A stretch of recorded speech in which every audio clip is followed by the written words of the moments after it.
Okay, so I don't just build Lego robots, I also code them. Uh, for competitions, you have to code the robot so it's almost fully autonomous.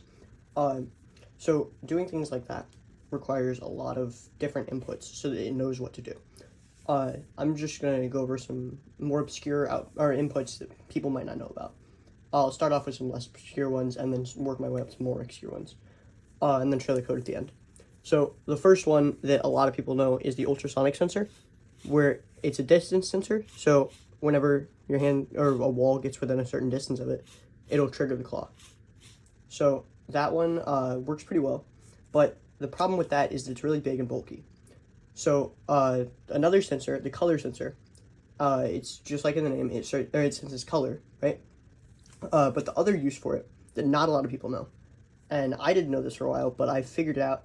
And if you can also use it as a distance sensor by using the color intensity and setting it to less than 20%, you can use it to sense distance, which is a really cool application for the color sensor that I was not aware of until recently. So thought I'd show that off.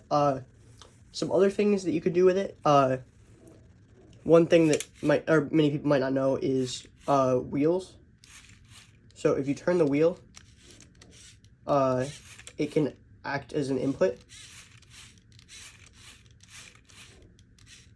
So the way I have it working is if it's ever at 90 degrees, it will do that. And then just keep going. The other thing that you can do is the brick, it has a gyro sensor in it, which means that you can turn it down or up.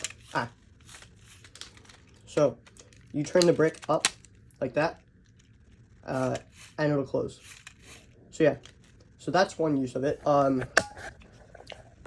So if you're interested in the code, that top one there, that is for the color sensor one. That one's the ultrasonic sensor, fairly standard. Down here is the setup for the wheel one. And then right here is the setup for the one where you tilt it and then it works. Thanks for watching. Bye.